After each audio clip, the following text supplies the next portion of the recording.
विधि सर्व मनोकामनाओं की पूर्ति हेतु रविवार का व्रत श्रेष्ठ है।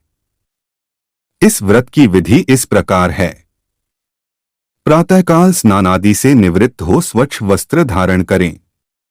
शांतचित्त होकर परमात्मा का स्मरण करें। भोजन एक समय से अधिक नहीं करना चाहिए।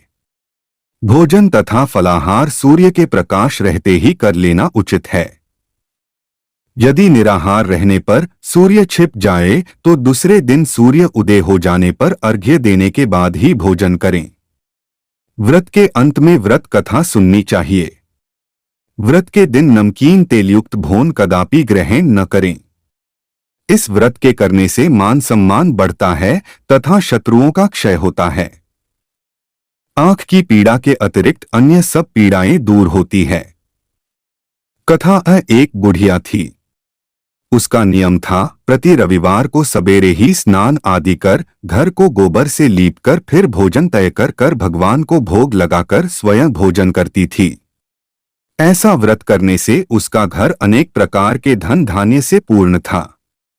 श्री हरि की कृपा से घर में किसी प्रकार का विघ्न या दुख नहीं था। सब प्रकार से घर में आनंद रहता था। इस तरह कुछ दिन बीत जाने पर उसकी एक पड़ोसन जिसकी गौ का गोबर वह बुढ़िया लाया करती थी विचार करने लगी कि यह वृद्धा सर्वदा मेरी गौ का गोबर ले जाती है, इसलिए अपनी गौ को घर के भीतर बांधने लग गई। बुढ़िया को गोबर न मिलने से रविवार के दिन अपने घर को न लीप सकी, इसलिए उसने न तो भोजन बनाया न भगवान को भोग लगाया तथा स्वयं भी उसने भोजन नहीं किया। इस प्रकार उसने निराहार व्रत किया। रात्रि हो गई और वह भूखी सो गई। रात्रि में भगवान ने उसे स्वप्न दिया और भोजन न बनाने तथा लगाने का कारण पूछा। वृद्धा ने गोबर न मिलने का कारण सुनाया। तब भगवान ने कहा कि मातात, हम तुमको ऐसी गौ देते हैं जिससे सभी इच्छाएं पूर्ण होती है, क्योंकि तुम हमेशा रविवार को गौ के गोबर से लीपकर भोजन बनाकर मेरा भोग लगाकर खुद भोजन करती हो। इससे मैं खुश होकर तुमको वरदान देता हूँ। निर्धन को धन और बांझ स्त्रियों को पुत्र देकर दुखों को दूर करता हूँ तथा अंत समय में मोक्ष देता हूँ।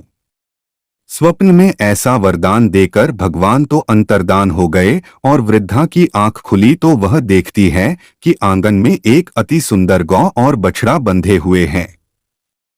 वह गाय और बछड़े को देखकर अति प्रसन्न हुई और उसको घर के बाहर बांध दिया और वहीं खाने को चारा डाल दिया।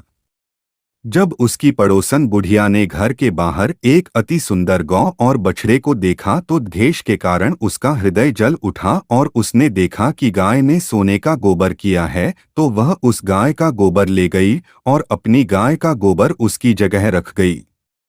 वह नित्य प्रति ऐसा ही करती रही और सीधी साधी बुढ़िया को इसकी खबर नहीं होने दी। तब सर्वव्यापी ईश्वर ने सोचा कि चालाक पड़ोसन के कर्म से बुढ़िया ठगी जा रही है, तो ईश्वर ने संध्या के समय अपनी माया से बड़े जोर की आंधी चला दी। बुढ़िया ने आंधी के भय से अपनी गौ को भीतर बांध लिया। प्रातःकाल जब वृद्धा ने देखा कि गौ ने सोने का गोबर दिया तो उसके आश्चर्य की सीमा न रही और वह प्रतिदिन गौ को घर के भीतर ही बांधने लगी।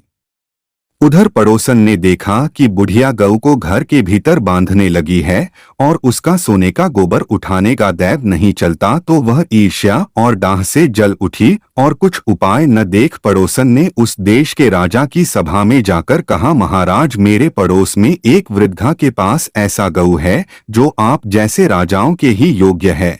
वह नित्य सोने का गोबर देती है। आप उस सोने से प्रजा का पालन करिए। वह वृद्धा इतने सोने का क्या करेगी? राजा ने यह बात सुनकर अपने दूतों को वृद्धा के घर से गऊ लाने की आज्ञा दी। वृद्धा प्रातः ईश्वर का भोग लगा भोजन ग्रहण करने जा ही रही थी कि राजा के कर्मचारी गऊ खोलकर ले गए। वृद्धा काफी रोई चिल्लाई, किंतु कर्मचारियों के समक्ष कोई क्या कहता।